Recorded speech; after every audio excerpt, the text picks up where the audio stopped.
Assalamualaikum warahmatullahi wabarakatuh. Alhamdulillah, salatu wassalamu ala rasulillah wa alihi wa sahbihi wa man walah amma ba'du. Saat ini banyak di antara kita yang kecewa, yang bertanya-tanya, kenapa pemerintah Mesir tidak langsung menyerang Israel aja?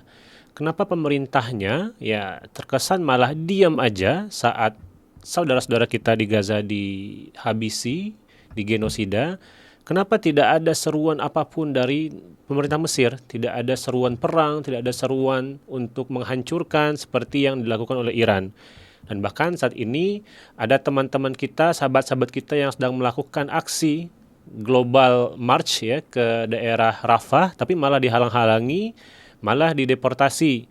Bahkan kita melihat video yang menampilkan ada seorang perawat atau dokter tenaga kesehatan yang bukan beragama Islam datang dari Eropa ke Rafah meminta, memohon-mohon, menangis kepada polisi atau pihak keamanan yang ada di sana untuk diizinkan memasuki Rafah.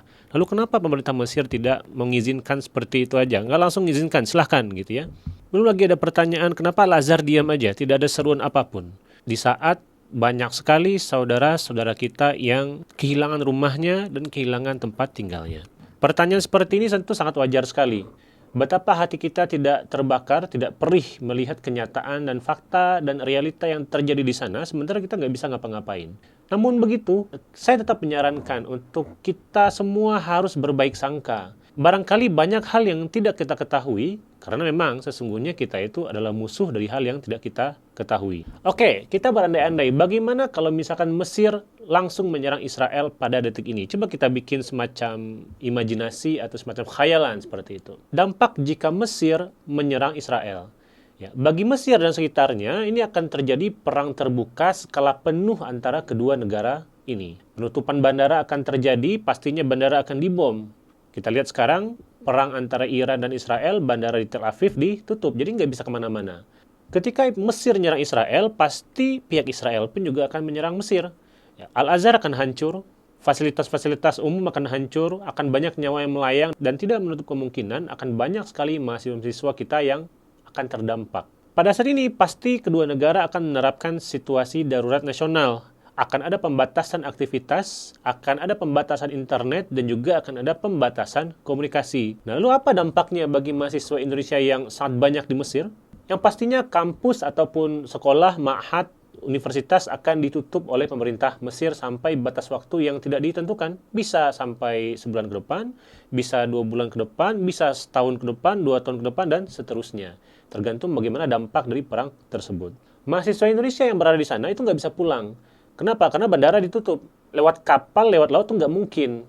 Sehingga mereka akan merasakan risiko langsung terhadap keamanan dan juga tekanan mental yang luar biasa. Pasti akan ada seruan untuk melakukan evakuasi massal seperti yang terjadi beberapa tahun yang silam ketika terjadi revolusi di Mesir.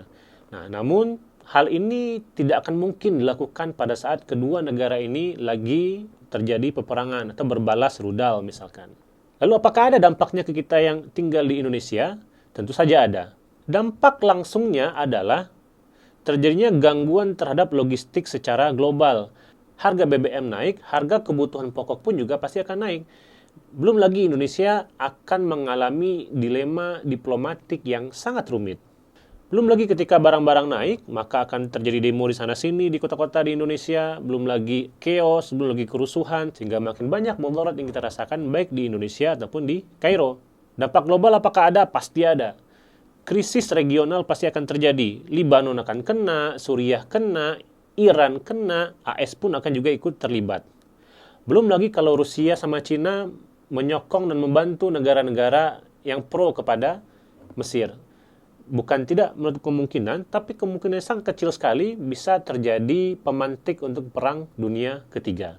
Lalu apa yang bisa kita lakukan dengan kondisi yang saat ini? Saat ini kita memang tidak punya pilihan atau opsi konkret untuk memerdekakan, membebaskan saudara-saudara kita di Palestina. Dan bagi teman-teman yang kecewa dengan pemerintah Mesir atau kecewa dengan siapapun yang membela pemerintah Mesir atau kecewa dengan saya yang memberikan video ini, silakan sampaikanlah rasa kecewa itu agar teman-teman lega.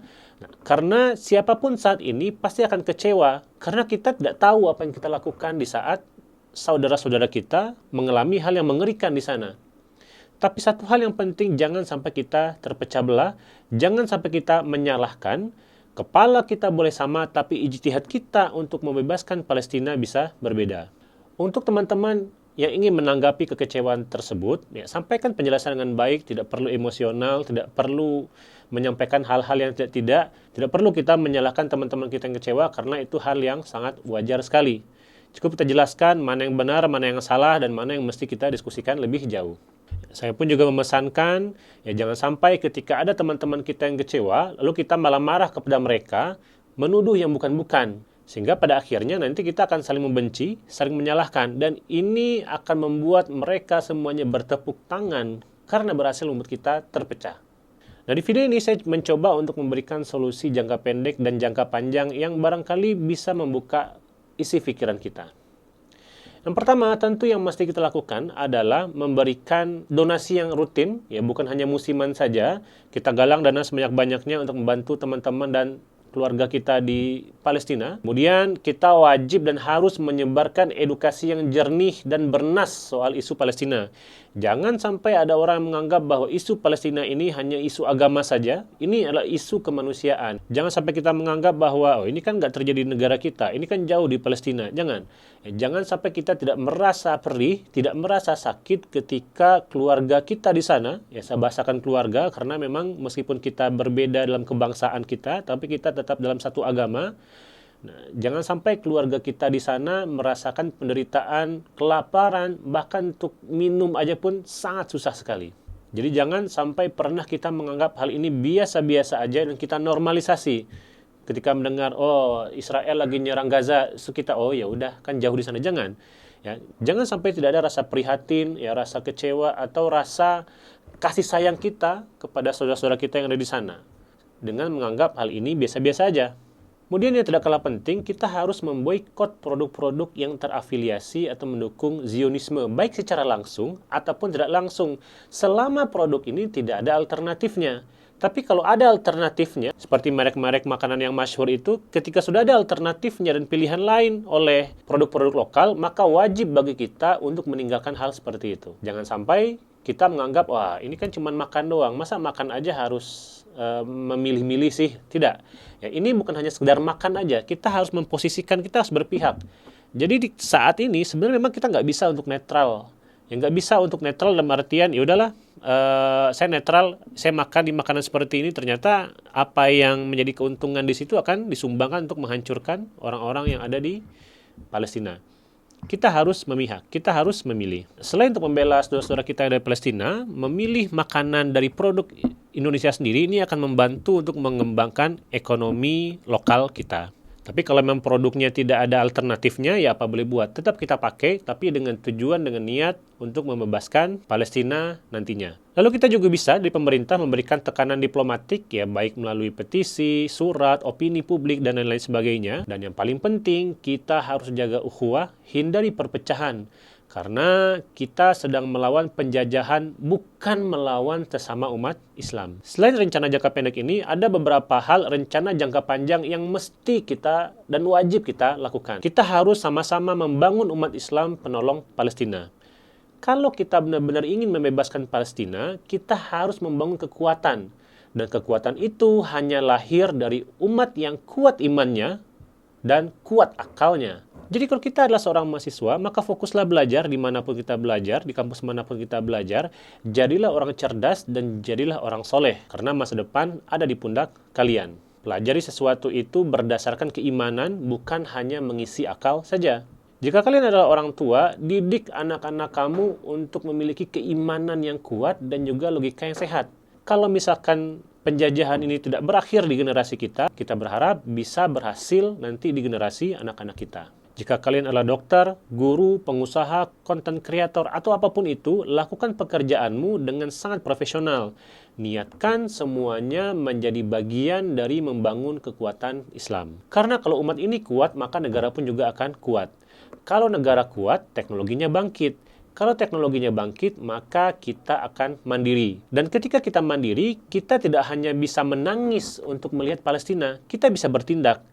Sehingga jangan malas, ya jangan menunggu bola dari pemerintah yang ya mungkin sering mengecewakan kita. kejar bola. Lakukan sesuatu yang bermanfaat sesuai dengan apa yang kita dalami. Jadi kita jangan pernah remehkan apa yang bisa kita lakukan hari ini. Kalau bukan kita yang menyelesaikan perjuangan ini, maka siapkan generasi berikutnya untuk menuntaskannya.